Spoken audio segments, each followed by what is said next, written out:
Thank you, Dr. Cartwright. Good afternoon. I guess not evening quite yet, everybody, but this is an exciting day for Bowling Green State University. Certainly an exciting day for Bowling Green hockey, and we're thrilled to have everybody here with us this afternoon. First of all, a few thank yous before we go forward. Certainly the support that Dr. Cartwright showed through the process, Dr. Mazur for your involvement in this, and I guess most importantly I want to thank the staff that were involved, athletic staff. You can't go through something like this without a lot of people playing a huge role in helping with the process, helping with the search, but also helping get things done when I'm not around, and that was a lot over the last few weeks. So Jim Elsasser, Mary Ellen Gillespie, Jason Knavel, Debbie Bruns, and certainly others, thank you so much for your help through the process. I'm not going to go through a laundry list of names, but I also want to thank the kitchen cabinet, so to speak, of hockey alumni that helped make this possible.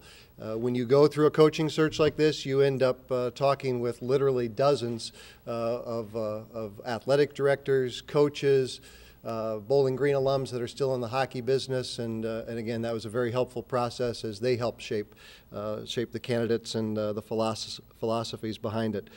And finally, Dr. Cartwright mentioned this, but I also want to thank Dennis Williams, the staff, certainly the players.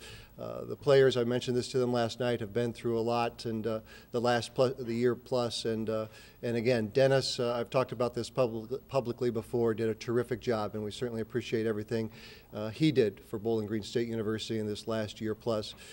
Gary Galley, one of our hockey alums, has talked previously, and I think it's an accurate analogy that every player, every coach that's been at BGSU is a bridge to the future, to a future generation. And you know, Dennis Williams, his bridge may be only 1 year, but certainly very significant in the stability and the positive nature that he brought to this year as the program. Very quickly, I want to talk about our process. I've talked about this publicly before, but just so everybody does understand, this started in January, where we were committed to a national search, and the first step was talking to literally dozens and probably up to over 100 different people that are in the hockey world, you know, getting a sense of names. We started with a list of probably somewhere in the neighborhood of 20 names or so. Over time, we worked that down to what I would call somewhere about 10 to 12 substantive conversations. And from that, we had 6 finalists. And those 6 finalists then that we went through an interview process over the last few weeks, and those 6 finalists, any of the 6 would have been excellent coaches and excellent fits for Bowling Green hockey, I think. But at the end of the day, we had to make a selection, and it certainly was a tough one from that standpoint. So then it gets to the point of why Chris. And I think some of the common words and phrases that, as I talk to different people in the hockey world, you know, Chris's name as it would come up, these are some of the common words and phrases that kept coming up when you talk to different people. Certainly integrity and character. And that's at the top of any list when you're making any hire, whether it's a staff member, whether it's a coach. At the end of the day, we want to win hockey games. Yes, we absolutely do. But we also want to run this program and any of our sports programs with, again, integrity that reflects the values of this institution and the place that intercollegiate athletics has within the institution. Second was a proven ability to recruit and then the subsequent relationship that comes from that recruiting process with the student athletes that he's been with before. We talked to some of the players that have played for Chris and again the relationships that he's built with them, and I think it's telling for any coach the relationship that he has with his former players over time, and I think again that stood out to us in the process that we went through. Third was that the fact is that Chris is a builder and a winner. I told our players last night when we sat down with them late in the evening to mention what was going to start unfolding today, that if you go back 20 plus years or so, Chris was in the exact same spot they are today.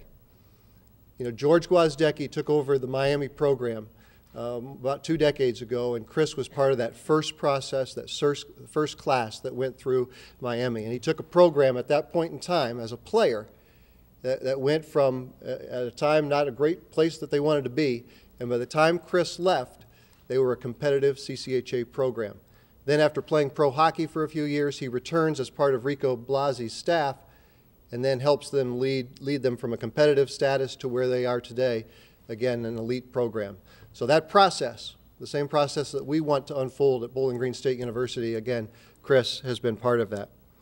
And finally, I would say the attribute that in virtually every single conversation came up whenever we talked about Chris was his leadership abilities. The fact is, Chris is a leader. And I think, again, with any coaching search, that's paramount. But what this program needs right now, going forward, certainly as a leader to take us to that next level. I guess a final comment that I'd like to make is about our expectations. And I'd like to be very clear to our alumni, to our fans, to the players in the back, really to the rest of the college hockey world and the CCHA. Bowling Green hockey is going to be successful. The foundation is in place, the commitment is there, and certainly I think this is where the building begins. There's certainly no shortcuts. Okay, there's no shortcuts, and I think this is going to be a journey, it's going to be a process, and it's going to take hard work, it's going to take patience. I think there are four stages to what we're going to have to go through. The first is really the stabilizing of the program, the foundation piece of that. That's what we went through this past year, making the commitment to hockey and stabilizing it. The second is credibility and building a competitive program. From there, you get to a championship caliber, and finally, you sustain it. We want to get to the championship caliber program. I understand that. But that's not where our focus is right now. The first focus is that first step in getting the program to a competitive level. So with that, let me introduce the person that I believe will do a great job leading us on that journey, the new head coach of Bowling Green State University Falcon Hockey, Chris Bergeron.